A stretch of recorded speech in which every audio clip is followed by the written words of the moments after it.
ഇന്നത്തേത് ഒരു കുഞ്ഞു ബർത്ത്ഡേ വ്ലോഗാണ് കേട്ടോ. ഇന്ന് നമ്മളുടെ ലിറ്റിൽ ഏഞ്ചൽ ഹേസലിൻ്റെ ബർത്ത്ഡേ ആണ് കേട്ടോ. അപ്പോൾ ആൾക്കൊരു ഗിഫ്റ്റ് വാങ്ങാനായിട്ട് ഇറങ്ങിയതാണ് ഇവിടുത്തെ. ഇപ്പോൾ ആകെ മൊത്തം കൺഫ്യൂഷൻ ആണെങ്കിൽ ഇതൊക്കെ എഴുതിയിട്ടുണ്ടതിന് ശേഷം എനിക്ക് ഇങ്ങനെ ഗിഫ്റ്റൊക്കെ സെലക്ട് ചെയ്ത് ഒട്ടും പരിചയമില്ല. ബോയ്സിന് മാത്രമല്ലോ നമ്മൾ വാങ്ങുന്നത്.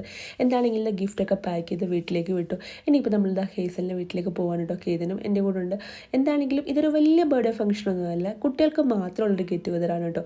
അങ്ങനത്തെ കേതിനും ഇൻവിറ്റേഷൻ കിട്ടി. അങ്ങനത്തെ നമ്മൾ വീട്ടിലെത്തിയപ്പോഴത്തേക്കും സാറാൻ്റെയാണ് കേട്ടോ നമ്മളെ വെൽക്കം. നമ്മുടെ കുട്ടിക്കുറുമ്പി ജിസൈൽ, ഹേസലിൻ്റെ അനിയത്തിയാണ്. ഞാനിവിടെ എത്തിയപ്പോഴത്തേക്ക് എൻ്റെ കണ്ണുകൾ ഈ ഒരു ലൈറ്റിലും ഈ ഒരു പെയിൻറ്റിങ്ങിലൊക്കെ ആയിരുന്നു. അങ്ങനെ അതൊക്കെ നോക്കി അങ്ങനെ കുറേ നേരം നിന്നു. പിന്നീടാണ് നമ്മൾ മേളിലേക്ക് വന്നത് കേട്ടോ. ഇവിടെ എത്തിയപ്പോഴത്തേക്ക് നമ്മുടെ ക്രിസ്ത്യൻ ചേച്ചി ഭയങ്കര ബിസി. ബിക്കോസ് ആളാണ് ഈ ഒരു ഫംഗ്ഷൻ പ്ലാൻ ചെയ്തതും ഓർഗനൈസ് ചെയ്തതും കോർഡിനേറ്റ് ചെയ്യുന്നതും എല്ലാ ആളുകളും കേട്ടോ.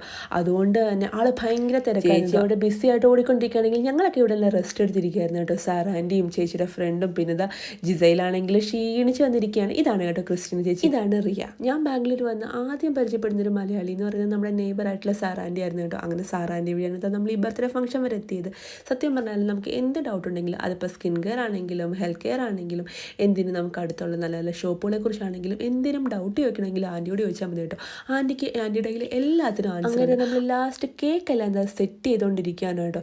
അങ്ങനെ കേക്കെല്ലാം സെറ്റ് ചെയ്തപ്പോഴത്തേക്കും ഓരോരുത്തരായിട്ട് താഴ്ത്തുനിന്ന് വന്നു തുടങ്ങി. കാരണം ഇവിടെ കുട്ടികളുടെ ബഹളം ആയതുകൊണ്ട് എല്ലാവരും താഴെയായിരുന്നു കേട്ടോ.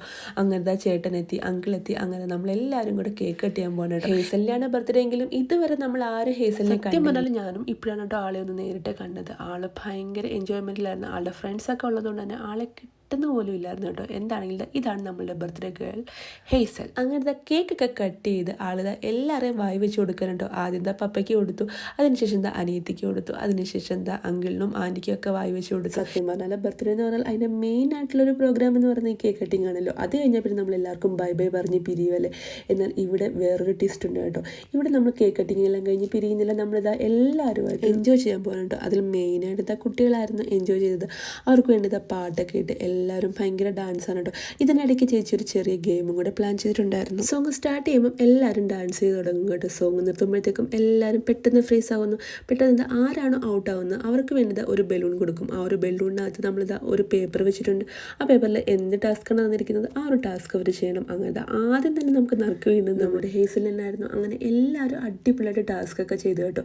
ഇനിയിപ്പോൾ ടാസ്ക് ചെയ്യാൻ അറിയാത്ത കുഞ്ഞു പാവകൾക്കാണെങ്കിൽ ഇവിടെ റിയ അത് കാണിച്ചു കൊടുക്കുന്നുണ്ട്. നമ്മുടെ മക്കളുടെയൊക്കെ ബർത്ത്ഡേ ഇതുപോലെ ഒരുപാട് ആളുകളെയൊക്കെ വിളിച്ച് നമ്മൾ സെലിബ്രേറ്റ് ചെയ്യുന്നതിനേക്കാളും എത്രയോ ഭംഗിയാണല്ലേ ഇതുപോലെ കുഞ്ഞു മക്കളെ മാത്രം വിളിച്ച് അവരുടേതായ ലോകത്തേക്ക് അവരെ വിട്ട് ഇതുപോലെ ഡാൻസും അതിനൊക്കെ തന്നെ ഓരോ ഗെയിംസൊക്കെ ആയിട്ട് അവരെ എൻജോയ് ചെയ്യാൻ വേണ്ടി ഇവിടുത്തെ ഒഫീഷ്യൽ ഫോട്ടോഗ്രാഫർ ഞാനായിരുന്നു. ആ ഫോട്ടോ ഒക്കെ എല്ലാവർക്കും എടുത്തു. അതിനുശേഷം കുട്ടി ബർഗറും ഡോനറ്റും ഒക്കെ കഴിച്ചത് ചേച്ചിയുടെ കയ്യിൽ നിന്ന് ഒരു റിട്ടേൺ ഗിഫ്റ്റ് ഒക്കെ വാങ്ങിച്ച് നമ്മൾ നേരെ വീട്ടിലേക്ക്